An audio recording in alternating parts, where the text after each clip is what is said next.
श्री दुर्गा सप्तशती अध्याय द्वितीय। देवताओं के तेज से देवी का प्रादुर्भाव और महिषासुर की सेना का वध।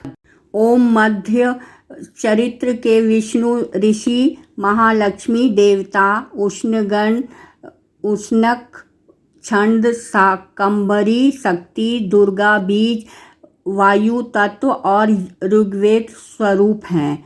महालक्ष्मी की प्रसन्नता के लिए मध्यम चरित्र के पाठन में इसका विनियोग है। मैं कमल के आसन पर बैठी हुई प्रसन्न मुख वाली महिषासुरमर्दिनी भगवती महालक्ष्मी भजन करता हूँ, जो मेरे अपने हाथ अक्षरमाला, फरसा, गदा, वाण, वज्र, पद्म, धनुष, कुटिका, दंड, शक्ति, खड्ग, ढाल, शंख, घंटा, मधुपात्र, शूल, पाश और चक्र धारण करती हैं। ऋषि कहते हैं, पूर्व काल में देवताओं और असुरों में पूरे 100 वर्ष तक घोर संग्राम हुआ। उसमें असुरों का स्वामी महिषासुर था और देवताओं के नायक इंद्र थे। इस युद्ध में देवताओं की सेना महाबली असुरों से परास्त हो गई। संपूर्ण देवताओं को जीतकर महिषासुर इंद्र बन बैठा। तब पराजित देवता प्रजापति ब्रह्मा के आगे करके उस स्थान पर गए जहाँ भगवान शंकर और विष्णु विराजमान थे। देवताओं महिषासुर के पराक्रम तथा अपनी पराजय यथावत वृत्तांत उन दोनों देवसुरों को विस्तार पूर्वक सुनाया। वे बोले, भगवान महिषासुर सूर्य, इंद्र, अग्नि, वायु, चंद्रमा, यम, वरुण तथा अन्य देवताओं भी अधिकार छीनकर स्वयं ही सबका अधिष्ठाता बन बैठा है। उस दुरात्मा महिष ने समस्त देवताओं को स्वर्ग से निकाल दिया है। अब वे मनुष्यों की भांति पृथ्वी पर विचरते हैं। देव स्वर्गों से यह सारी करतूत हमने आप लोगों से कह सुनाई। अब हम आपकी ही शरण आए हैं। इनके वध का कोई उपाय सोचिए। इस प्रकार देवता के वचन सुन भगवान विष्णु और शिव ने दैत्यों पर बड़ा क्रोध किया। उनकी भौहें तन गई और मुंह टेढ़ा हो गया। तब अत्यंत कोप में भरे हुए चक्रपाणि श्री विष्णु के मुख से एक महान तेज प्रकट हुआ। इसी प्रकार ब्रह्मा, शंकर तथा इंद्र आदि अन्य देवताओं के शरीर से भी बड़ा भारी तेज निकला। वह सब मिलकर एक हो गया। महान तेज का वह पुंज जाज्वल्यमान पर्वत सा जान पड़ा। देवताओं ने देखा, वहाँ एक ज्वालाएं संपूर्ण दिशाओं में व्याप्त हो रही थी। संपूर्ण देवताओं के शरीर से प्रकट हुए उस तेज की कहीं तुलना नहीं थी।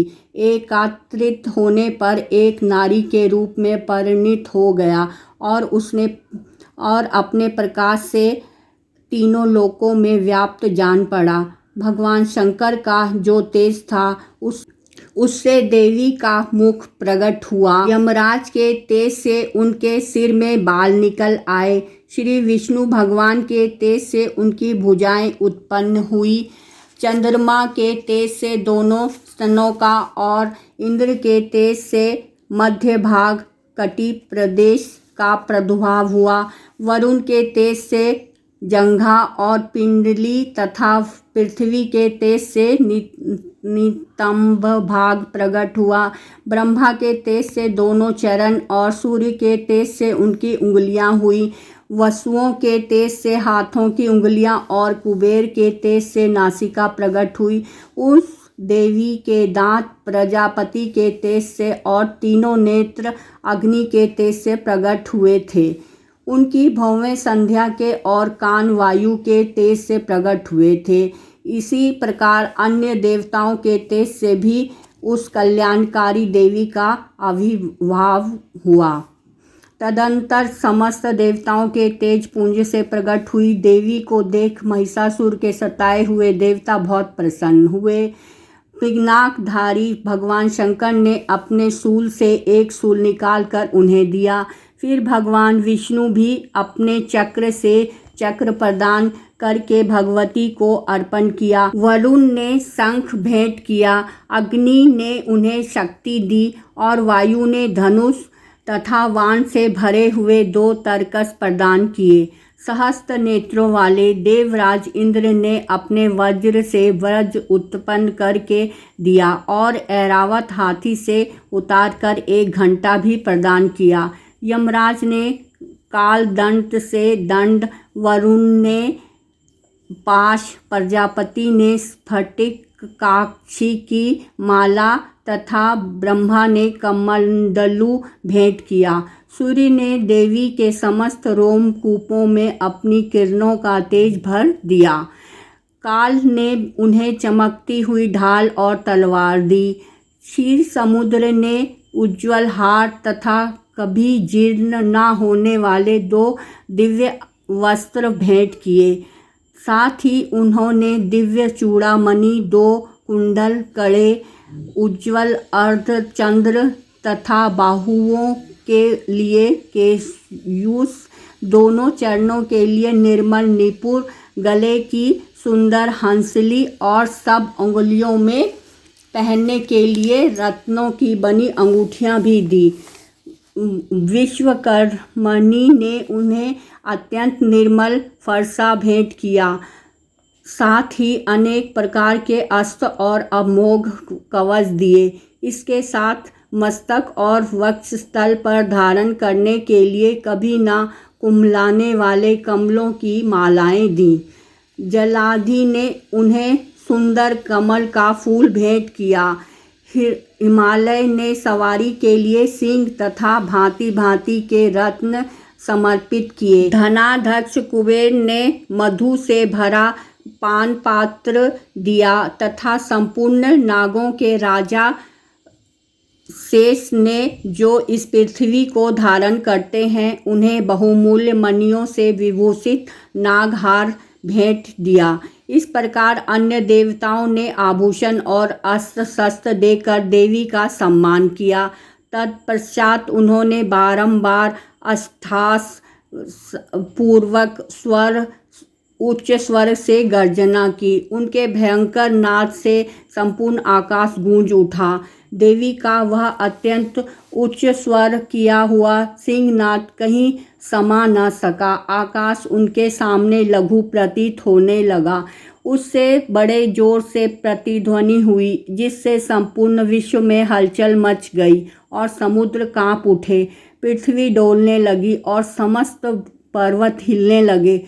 उस समय देवताओं ने अत्यंत प्रसन्न के साथ सिंहवाहिनी भवानी से कहा, देवी तुम्हारी जय हो। साथ ही महर्षियों ने भक्ति भाव से विनम्र होकर उनका स्तवन किया। संपूर्ण त्रिलोकी की क्षोभ ग्रस्त देख दैत्यगण अपनी समस्त सेना को कवच आदि से सुसज्जित कर हाथों में हथियार ले सहसा उठकर खड़े हो गए। उस समय महिषासुर ने बड़े क्रोध में आकर कहा, आहा, यह क्या हो रहा है।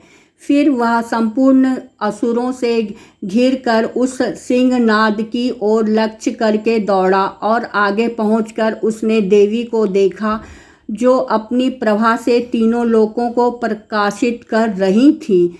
उनके चरणों के भार से पृथ्वी दबी जा रही थी। माथे के मुकुट से आकाश में रेखा सी खींच रही थी तथा वे अपने धनुष की टंकार से 7 पातालों को क्षुब्ध किए हुए थी। देवी अपनी हजारों भुजाओं से संपूर्ण दिशाओं आच्छादित करके खड़ी थी। तदनंतर उनके साथ दैत्यों का युद्ध छिड़ गया।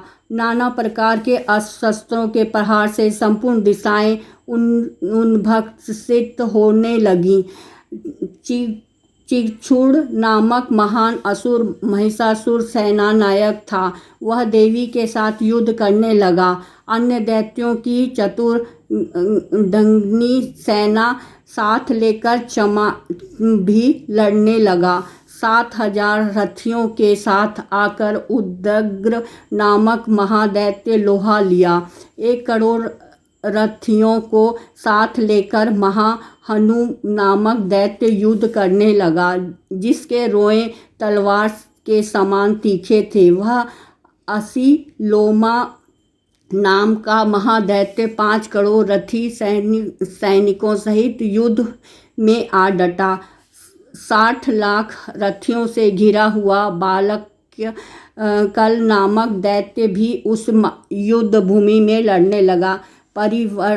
परिवारित नामक राक्षस हाथी सवार घुड़सवार अनेक दलों तथा 1 करोड़ रथियों की सेना लेकर युद्ध करने लगा। विडाल नामक दैत्य 5 अरब रथियों से घिर कर लोहा लेने लगा। इसके अतिरिक्त और भी हजारों महादैत्य रथ, हाथी और घोड़े सेना साथ लेकर के वहां देवी के साथ युद्ध करने लगे। स्वयं महिषासुर उस रणभूमि में कोटि कोटि सहस्त्र रथ, हाथी और घोड़े की सेना घिरा हुआ खड़ा था।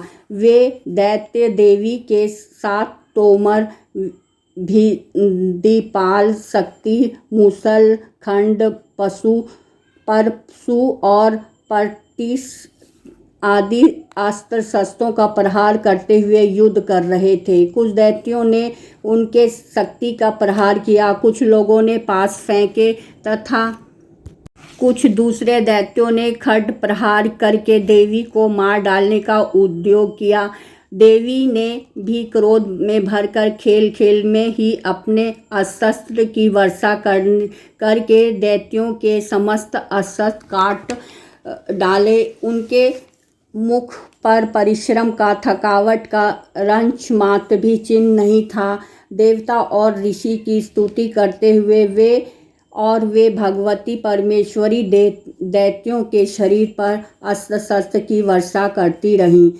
देवी का वाहन सिंह भी क्रोध में भरकर गर्दन के बालों को हिलाता हुआ असुरों की सेना में इस प्रकार विचरण करने लगा, मानो वनों में दावानल फैल गया हो। रणभूमि में दैत्यों के साथ युद्ध करती हुई अंबिका देवी जितने निश्वास छोड़े, वे सभी तत्काल सैकड़ों हजारों गणों के रूप में प्रकट हो गए और परशु, भिद्यपाल, खड्ग तथा पट्टिस आदि अस्त्र द्वारा असुरों का सामना करने लगे।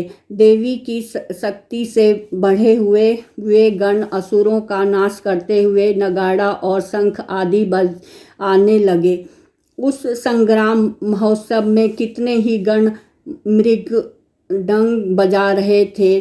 तदनंतर देवी ने त्रिशूल से, गदा से शक्ति की वर्षा और खड्ग आदि से सैकड़ों महादैत्यों का संहार कर डाला। कितने को घंटों से भयंकर नाद से मूर्छित करके मार डाला। बहुत तेरे दैत्यों को पास से बांधकर धरती पर घसीटा। कितने ही दैत्यों उनकी तीखी तलवार की मार से 2 टुकड़े हो गए। कितने की गदा की चोट से घायल हो धरती सो गए। कितने की मूसल की मार से अत्यंत आहत होकर रक्त बमन करने लगे। वह दैत्य शूल से छाती फट जाने के कारण पृथ्वी पर ढेर हो गए। उन रणांगण में वाण समूहों की वृष्टि, कितने ही असुरों की कमर टूट गई। बाजी की तरह झटपटक देवी पिंडक देवी दैत्यगण अपने प्राणों से हाथ धोने लगे। किन्हीं की बाहें छिन्न भिन्न हो गईं, कितने की गर्दन कट गई, कितने की दैत्यों मस्त कट के गिरने लगे। कुछ लोग के शरीर मध्य भाग से विदीर्ण हो गए। कितने ही महादैत्य जांघें कट गई, पृथ्वी पर गिर पड़े। कितनों को ही देवी ने एक बाह, एक पैर, एक नेत्र वाले करके 2 टुकड़ों में चीर डाला। कितने ही दैत्य मस्तक कट जाने पर गिर गए, फिर उठ कर जाते केवल धड़ के रूप में अच्छे अच्छे हथियार हाथ में ले देवी के साथ करने लगते थे। दूसरे कबद्ध युद्ध के बाजों की लय पर नाचते थे। कितने ही बिना सिर के धड़, हाथ के खड्ग, शरीर शक्ति और ऋषि के लिए दौड़ते थे तथा दूसरे महादैत्य ठहरो ठहरो यह कहते हुए देवी को युद्ध के लिए ललकारते थे। यहाँ वह घोर संग्राम हुआ। वहाँ की धरती देवी गिराए हुए रथ, हाथी, घोड़े और असुरों की लाश ऐसे पट गई थी कि वहाँ चलना फिरना असंभव हो गया था। दैत्यों के सेना में हाथी, घोड़े और असुरों के शरीर से इतनी अधिक मात्रा में रक्तपात हुआ कि थोड़ी देर में वहाँ खून की बड़ी बड़ी नदियाँ बहने लगी। जगदम्बे ने असुरों की विशाल सेना को क्षण भर में नष्ट कर दिया। ठीक उसी प्रकार जैसे तीर्ण और काठ के भारी ढेर को आग कुछ ही क्षणों में भस्म कर देती है और वह सिंह की गर्दन के बालों को हिलाकर जोर से गर्जना करता हुआ दैत्य के शरीर को मानो उनके प्राण चूने लेता था। वहाँ देवी के गणों ने भी उस महादैत्य के साथ ऐसा युद्ध किया जिससे आकाश में खड़े देवतागण उन पर बहुत संतुष्ट हुए और फूल बरसाने लगे।